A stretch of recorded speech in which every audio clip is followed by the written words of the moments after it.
What if, in a hypothetical scenario, Russian armored units began an unexpected advance into Poland? Picture this: Russian armored units, spearheaded by the advanced T-14 Armata tanks, supported by their older siblings, the T-90S, surging swiftly across the border at several strategic points. Their objective? Key transportation hubs and roads. Secure these, and they secure their advance. But Poland isn't caught off guard. Small Polish border defense units, armed with anti-tank weapons like the Javelin or Spike missiles, are quick to respond. Their tactics aren't about winning a head-on fight. It's about slowing the Russian advance, causing disruption, and relaying vital information about Russian movements. These engagements follow hit-and-run tactics, engaging the enemy and then fading away, only to reappear at another point and strike again. Meanwhile, in the skies above, Russian Sukhoi Su-35S and Su-57S are providing air cover, engaging in a deadly dance with Polish F-16S. Their mission is twofold: to protect the advancing columns from air attacks and establish temporary air superiority. In this early stage of the conflict, the Russian forces have the element of surprise and momentum on their side, but they are met with fierce resistance from Polish border defense units. Despite the sheer power of the Russian armored units, the Polish forces stand their ground, using their knowledge of the terrain and hit-and-run tactics to slow down the invaders. The Russian forces' initial advance, swift and strategic, is met with fierce resistance from Polish border defense units. As the Russian armored columns advance, how do the Polish border defense forces respond? Imagine yourself in the boots of a Polish soldier. You're aware of the advancing Russian armored units, and you know you're outnumbered. But you're not defeated. Instead, you're using your intimate knowledge of the landscape and strategic positioning to your advantage. Polish defense forces, understanding the magnitude of the task ahead, establish defensive positions in key areas. Imagine bridges, the outskirts of urban areas and forested regions becoming the stage for a standoff.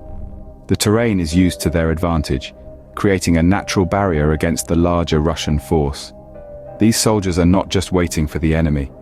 They're proactive, laying ambushes along the anticipated routes of the Russian forces. Picture a unit, armed with anti-tank weapons, silently waiting in the cover of the forests.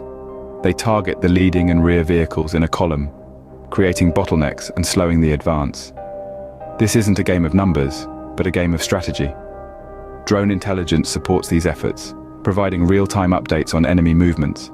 But even the best-laid plans can face setbacks. Despite their valiant efforts, the Polish border defenses are overrun in several places. The sheer number of attacking tanks tips the scales in the favor of the Russians. But this isn't a defeat, it's a strategic necessity. The forces retreat to secondary defense lines, regrouping and preparing for the next round of defense. Despite being outnumbered, the Polish border defense forces put up a determined resistance, using their knowledge of the terrain and strategic retreats to their advantage. This is more than just a battle between two armies. It's a testament to the resilience of the human spirit, the determination to protect one's homeland, and the strategic brilliance that can tip the scales, even in the face of overwhelming odds. In this hypothetical scenario, air supremacy becomes a crucial factor. How do Russian air forces attempt to establish dominance? Imagine a sky filled with the roar of jet engines as Russian fighters, like the advanced Sukhoi Su-35S and Su-57S, take to the air. Their mission is twofold. First, they need to protect the advancing Russian armored columns from air attacks.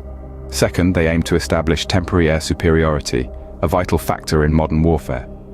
Now, picture the intense air combat engagements that would ensue. The quality of aircraft and the skill of pilots on both sides could make these encounters highly unpredictable and dangerous. The sky would become a battlefield, with each side vying for control. But the Russian Air Force's role isn't limited to engaging NATO aircraft in the sky. They would also conduct ground attack missions, targeting Polish defense positions and convoys. Their objective? To weaken the ground defenses and pave the way for their ground forces. However, the effectiveness of these ground attack missions would be challenged. NATO's surface-to-air missile systems and portable air defense systems would pose a significant threat to Russian aircraft. The Russian air forces would need to tread a fine line between aggression and caution. Counter-air operations would also come into play. NATO, particularly the US and other European allies, wouldn't sit idle. They would launch their own counter-air operations, possibly deploying advanced stealth aircraft like F-35S. These operations would aim to degrade Russian air capabilities and protect ground forces.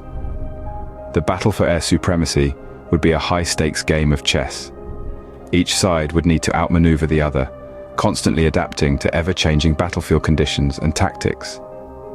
The initial advantage of surprise and momentum might be with the Russian forces, but the resilience and resourcefulness of NATO could tip the scales. The battle for air supremacy is intense and unpredictable, with both sides deploying advanced aircraft and skilled pilots. It's a testament to the complex and multi-dimensional nature of modern warfare, where air dominance can significantly influence the outcome of ground engagements. With the element of surprise on their side, the Russian forces begin their rapid advance. But what challenges do they face? As the Russian armored columns push deeper into Poland, they face a multitude of challenges. One of the most pressing of these is the increasing resistance from Polish and NATO forces. Small, agile defensive units, well equipped with anti-tank weapons, are a constant thorn in the side of the Russian advance. These units, using hit-and-run tactics, are able to slow the advance and provide valuable information on Russian movements.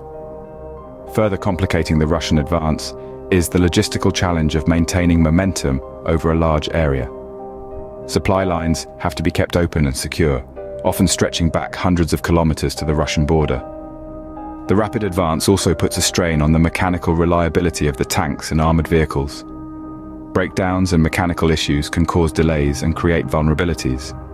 At the same time, the Russian forces must contend with the threat from the air. Polish F-16S, backed by NATO air power, pose a significant threat to the advancing columns. The Russian air cover, provided by Sukhoi Su-35S and Su-57S, has the tough job of keeping these threats at bay while also dealing with NATO's sophisticated surface-to-air missile systems. The terrain itself also presents a challenge. Poland's landscape is a mix of flat plains, dense forests, and urban areas, each with its own set of difficulties for an advancing force. Urban warfare, in particular, can slow the pace of the advance and result in high casualties. Lastly, there is the challenge of international pressure. As the conflict escalates, so too does the diplomatic pressure from the international community. Sanctions, condemnations, and the threat of further escalation can all play a role in shaping the progress of the conflict. The Russian forces may have the advantage of surprise and momentum, but they are up against a determined and increasingly prepared opposition. The initial engagements have set the tone for the rest of the conflict.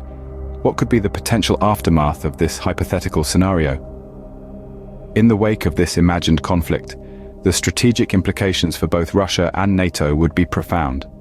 The immediate aftermath would likely see a landscape scarred by the traces of war, a testament to the brutal efficiency of modern armored warfare. But beyond the physical impact, the political and strategic repercussions would reverberate far beyond the immediate battlefield. For Russia, a rapid advance into Poland followed by a swift consolidation of their control could potentially be seen as a significant victory. However, this would come at a great cost. Such an act of aggression would likely unify NATO and other international communities against them.